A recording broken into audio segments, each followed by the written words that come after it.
have so much stuff. I just have a lot of jewelry and riches, and I'm just rich. Also, no more wire hangers. We had 13 suitcases, I remember. Hello everybody and welcome back to my channel, Leilani of Barbados. I must say, I was a little bit hesitant to cover this final episode of the documentary. Mainly because it is the cringiest episode. It shows all of their negative qualities, I must tell you, in one fell swoop. Please don't forget to subscribe if you haven't already. Meghan comes out in her aggressive, demanding, subwomanoid state.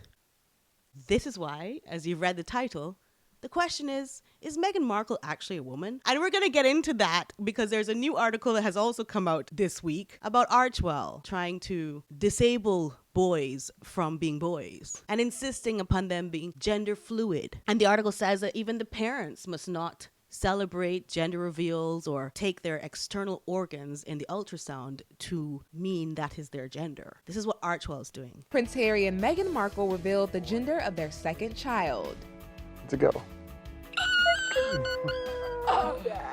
But I guess this is another classic Meghan Markle case of do what I say and not what I do. Just like working with the Paps. She can do it. Her dad can't do it. She can do gender reveals. Nobody else is allowed to do them. Gonna have a daughter. Meanwhile, instead of telling people what to do with their lives, Prince William showed support for the LGBTQ+ community by going to a restaurant in Warsaw where he ordered a £7.50 sandwich. This was during a surprise visit to Poland where the Prince of Wales met British troops and thanked them for defending our freedoms just miles from the Ukrainian border. The British soldiers are working there to assist in the efforts. Let's just get into the episode so I can show you why it was so difficult for me to even cover it. But you're welcome. Leaving Canada, care of Tyler Perry. It starts out with selfie footage, of course, by Harry, calling this flight on this private jet the Freedom Flight or Underground Railroad or something of such nonsense. We are on the Freedom Flight.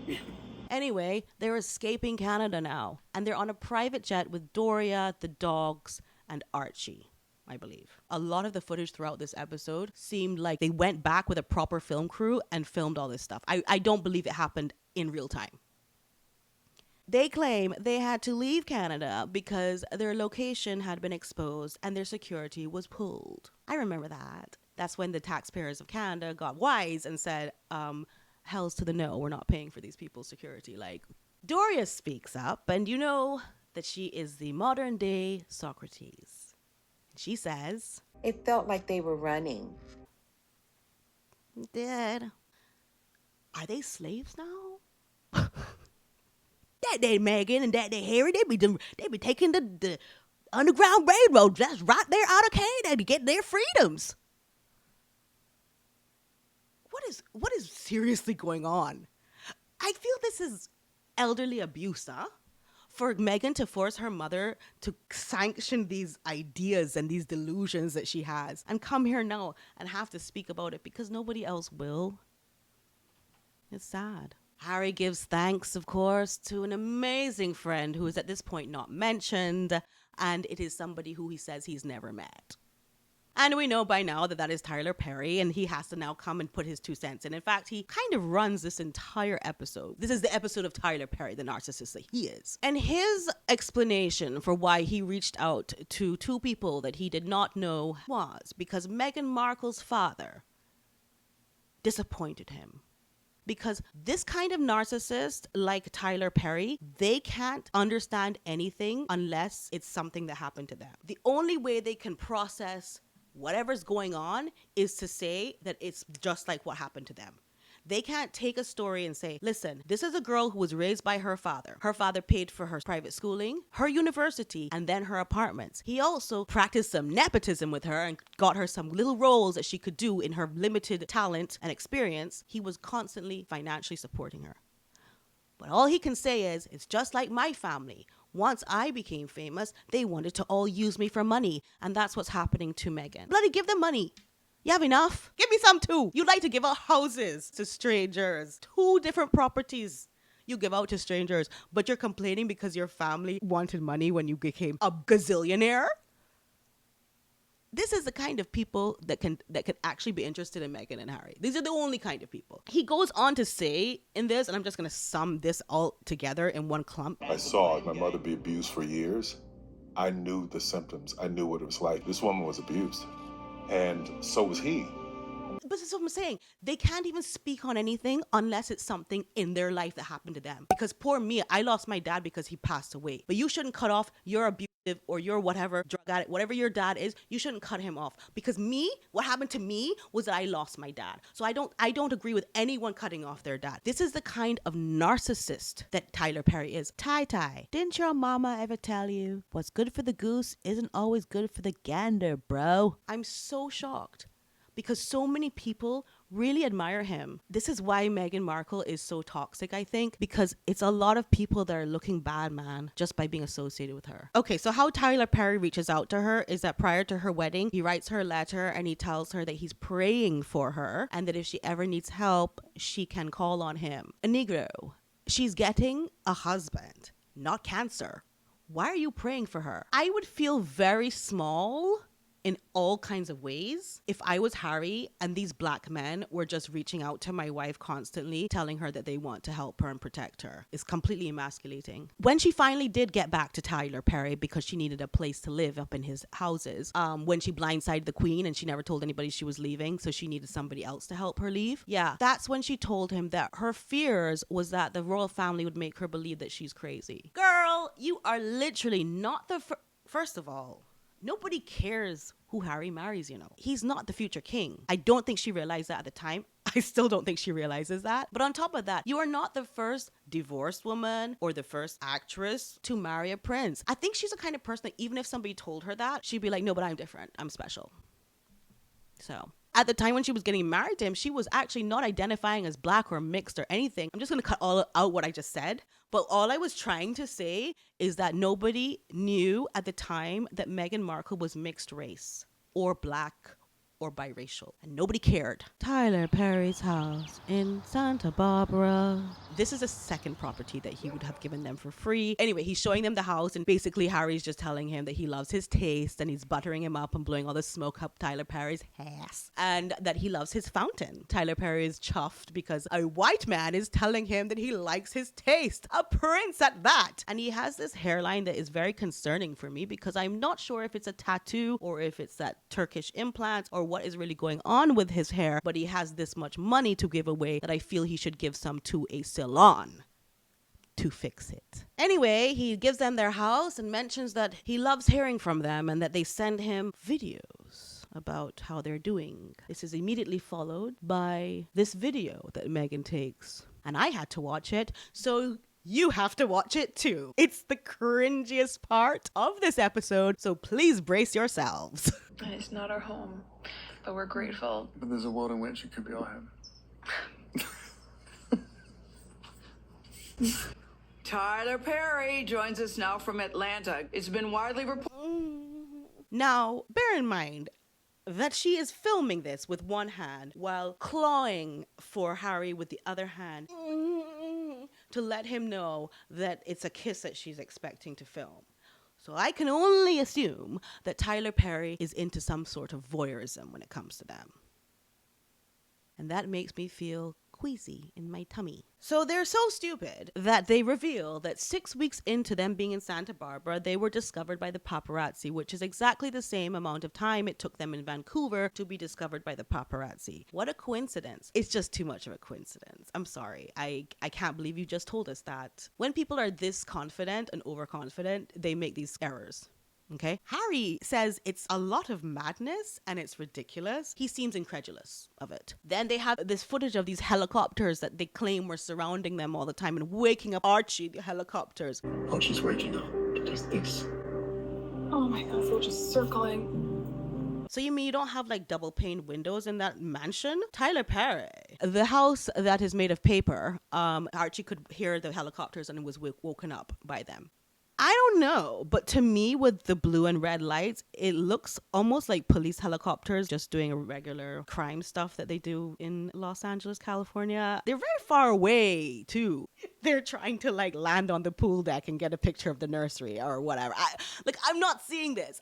It's such a reach, it's such a stretch, and I still think it was filmed later. Like, I still think they went back and filmed it because it doesn't even seem real. The next segment is lawsuit against the Mail on Sunday, i.e. the letter she wrote to her dad. So I'll just start by saying that I don't think Meghan Markle should have won that case against the Mail on Sunday. I think that her father had the right to disseminate the letter in any way he felt. It was his property when she sent it to him. And also she's a public figure, which, as you know, in California, the anti-slap laws would have dismissed the case had it been in California. I think there was a technicality she won on, which was that the judge interpreted the article to mean that the Mail on Sunday was trying to ruin Meghan Markle's reputation, the way they spun the letter, like she was being very nasty to her father. If you really didn't want to look bad, then you shouldn't have written bad things. Thomas Markle has always maintained that he kept the worst of the letter to himself and did not actually share it. But how did this even come to pass, you might ask? Somebody leaked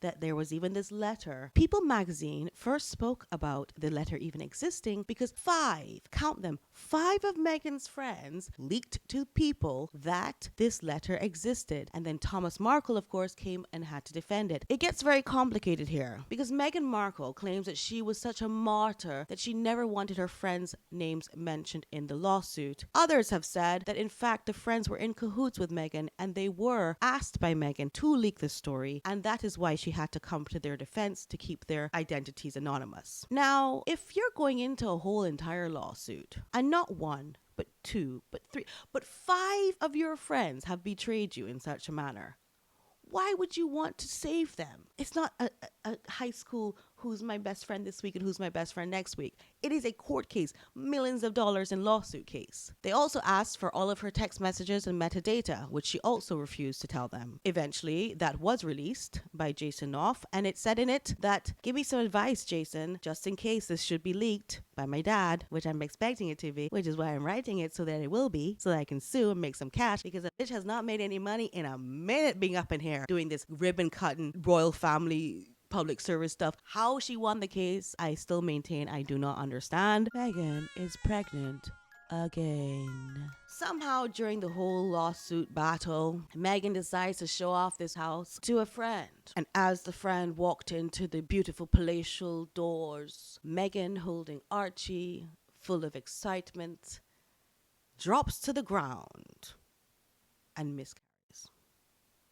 And of course, the lawsuit, the stress from the case that she initiated, mind you, is blamed. It was also said that when she dropped to the ground, she pulled Harry down and he got brain damage. And then also the neighbor's dog felt the stress and he collapsed. And then there was a goldfish that Tyler Perry had sitting in a bowl and it suddenly floated to the top and suffered a heart attack at the same time. And all kinds of cow fat and donkey dead and whatever felt the quake of the stress that Meghan Markle suffered. The miscarriage was never mentioned in any of the court documents, but Harry says, I believe my wife suffered a miscarriage because of what the Mail did. That I watched the whole thing.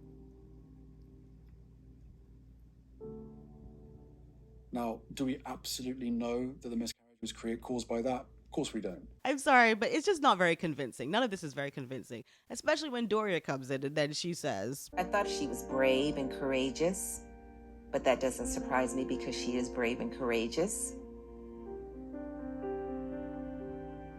Yeah.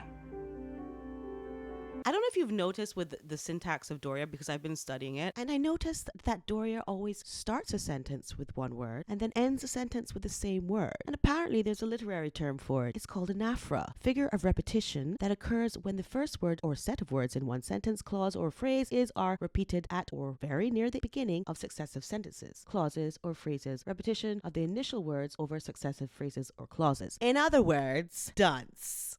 I'm sorry, but I don't know why they insert her at these times. I think it is, of course, to give credence to the situation like it happened. Fake activism.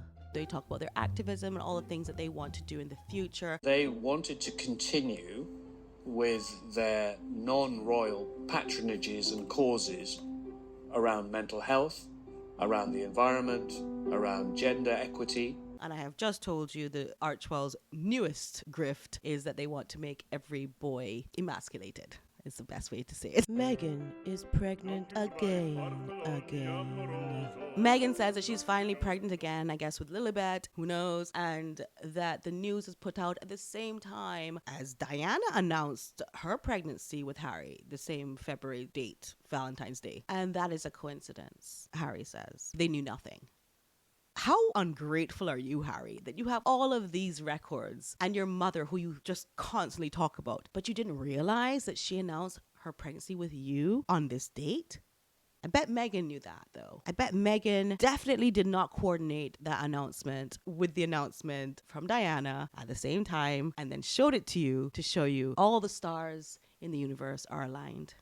Another dumbass comes and says that It felt that at least I could do something to use my imagery to almost protect them, if I could. So here comes another black man trying to protect your wife, Harry. How do you feel about that? The only reason why anybody's trying to be around her is because she's married a prince.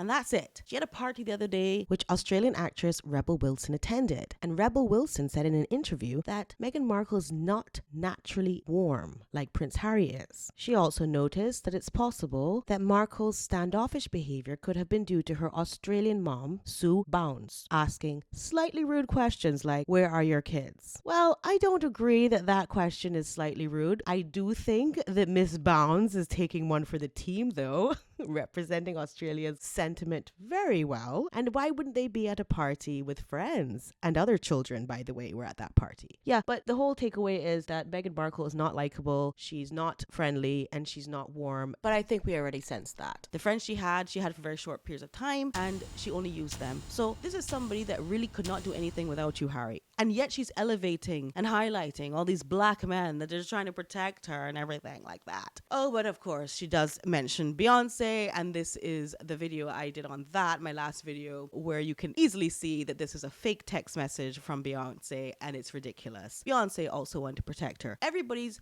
been given the same script, and if they haven't, then she just lies and says that they said the same thing, that they want to protect her. You give somebody an inch and they take a mile. That's what we say in the Caribbean. I'm sure you say it in your countries as well. But you give somebody a little bit of fame and they're like, oh, I'm being bombarded and mugged everywhere I go. Don't look upon me. What is that? It's a fly. Oh, because it's looking at me and it has a lot of eyes and I just can't handle that. Now we get to the Oprah segment of this episode. They say they were in LA for 1 year now before they decide to do Oprah. They don't say exactly whether they approached her or she approached them, but I do think it would take about a year to negotiate 9 million buckaroos, especially when you have to figure out a way to transfer the money to your mother, Doria, so that it looks like you did the interview for free. Besides that, they said that they had to do the interview because everybody was wondering why they moved to America. I actually didn't wonder that at all. I thought that she might have just been trying to revamp her career at very best, having the title of Duchess. She might actually get some jobs. We know how that interview went. She does find the room to complain the interview was eclipsed by this race thing. What did you think you were saying? You planned that out so perfectly to make sure that that caused an upstirrance across the entire planet. And now you're like, oh, this is just, the interview that we were trying to do is just eclipsed by this race thing. I don't know why. No accountability whatsoever. Okay, get ready for super aggressive and vengeful Meghan. After the interview with Oprah, she reads the palaces. This is all like shot, like if it had just happened, like it's happening in real time. We know that's not true. Following statement issued by Buckingham Palace on behalf of Her Majesty the Queen. The whole family is saddened to learn the full extent of how challenging the last few years have been for Harry and Meghan. The issues raised, particularly that of race, are concerning. While some recollections may vary, they are taken very seriously and will be addressed by the family privately. Harry, Meghan, and Archie will always be much-loved family members. Recollections may vary. Remember that? And she loses her shit. Okay. She starts, and a puffin. And then H gets a text from his brother, William, whilst at the same time she's on the phone to Tyler Perry, who's like, let me let you go. No, that's really important, white people. Okay, go ahead.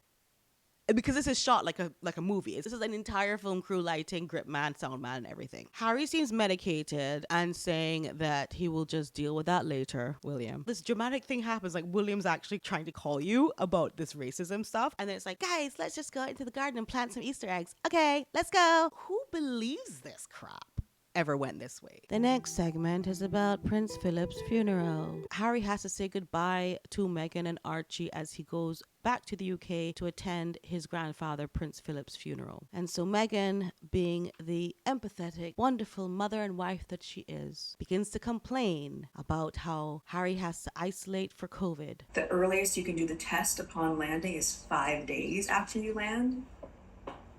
So you have to leave tomorrow. Okay. You get tested Friday. And it's a big nag, seriously. She continues to complain that the funeral is very hard for Harry because he actually deserves an apology and genuine accountability from the mourning family members. That's what she has to say about that funeral. So thank God she couldn't attend because she was heavily pregnant. Tyler Perry is asked to be Lily's godfather. I have made a video on Tyler Perry becoming Lilibet's godfather where he said basically that he would not like to be in the same room as the royal family. So the only way he will be her godfather is if he has total autonomy over the christening. This is a man who has never met the royal family. Okay. The court case against Associated Newspapers gets intense. Initially, Meghan Markle wins the case, but Associated Newspapers appeals that win. Meghan Markle says in the documentary that she started this court case when she had no children. And now that she's a mother, she does not expect to be dragged into this court case all this time. So opposing counsel should not be able to appeal it because she's a mom. Well, some would say that she probably should have researched how these cases drag on and have prepared for that. Jason Knopf comes forward and shares the text messages with Meghan where she is trying to conspire with him. Basically, it proves that she thought that the letter to her father was going to be public and not private because in the messages she says, well, in case it's leaked and so on and so forth, and asks him for advice on how to craft it. But actually, this letter wasn't private because she shared a draft with her former press secretary and she shared some text messages with him. Even during the course of those text messages, Meghan said, obviously everything I have drafted is with the understanding that it could leak. I think that evidence made the case an open shut case that the newspaper should have won. Once Meghan Markle gets wind that Jason Knopf has been subpoenaed, she irrationally blames Prince William because Jason Knopf works for Prince William as well as for Meghan and Harry. But so how do we deal with that? Like, how on earth, like, He works for his father. Like, I know. It's your brother. I'm not going to say anything about your brother, but it's so obvious. It's like, in her mind, people are owned. You have people that you employ, but they're actually your property. So they must ask you when they go to the bathroom, I suppose. They must ask you if they have to submit evidence when they have been subpoenaed. That's actually what happened. But she's like, oh no. And she gets so ignoramus irate when she finds out this. It's your brother, but he could have told him not to do it. No, he couldn't have, Meghan. He was subpoenaed, is a reality. You know, this documentary is trying to recreate history the entire time. Although it stopped short of an apology, the appeal fails and Meghan Markle wins the case. And in this snapshot, you can see that Meghan looks like the cat who got the cream. But hang on. She tells her lawyer, thank you for not milking that. Thank you for not not everyone is a sociopath like you, Meghan, who takes pleasure from causing people pain. And also, that would be very unprofessional of your lawyer to milk the suspense of hearing the verdict. Who does that? And why did they even leave that in the documentary? It sounds so dumb.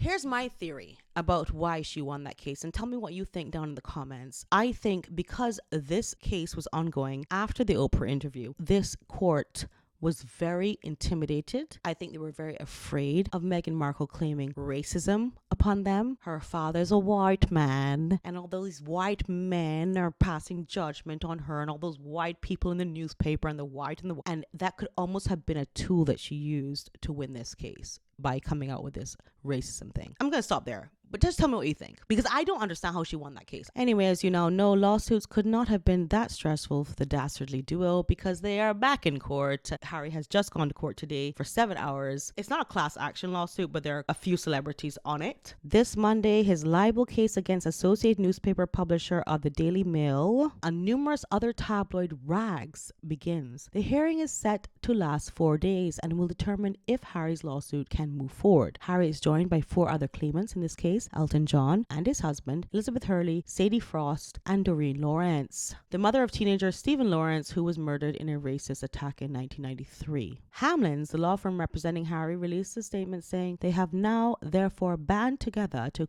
uncover the truth and to hold the journalists fully accountable, many of whom still hold senior positions of authority and power today. Associated newspapers, in particular the Daily Mail, is being accused of breaching privacy. Because they're on their worldwide privacy tour, you see, so you have to take into account that they just want their privacy. Anyway, back to the documentary that they filmed.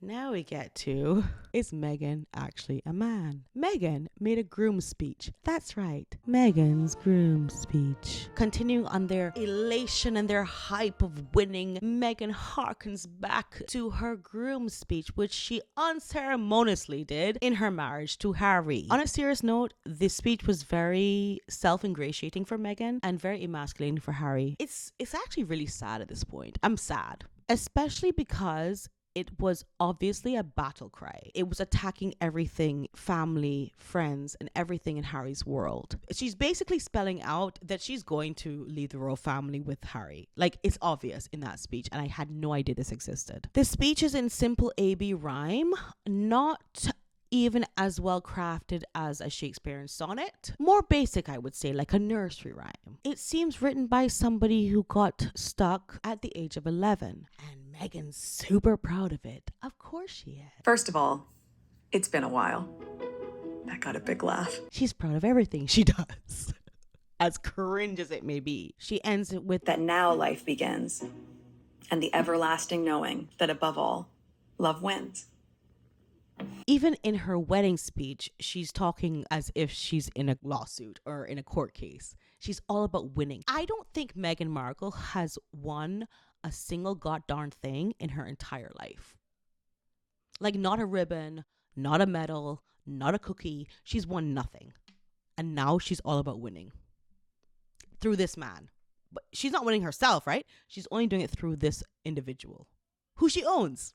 Because you can own people, apparently, in Meghan's world. There's a weird disclaimer that ends this final episode of the documentary, speaking to Jason Knopf, saying that this is how I think it went, and this is how it did go, and this is not how it go. I don't know how it went, but anyhow, don't sue me, please.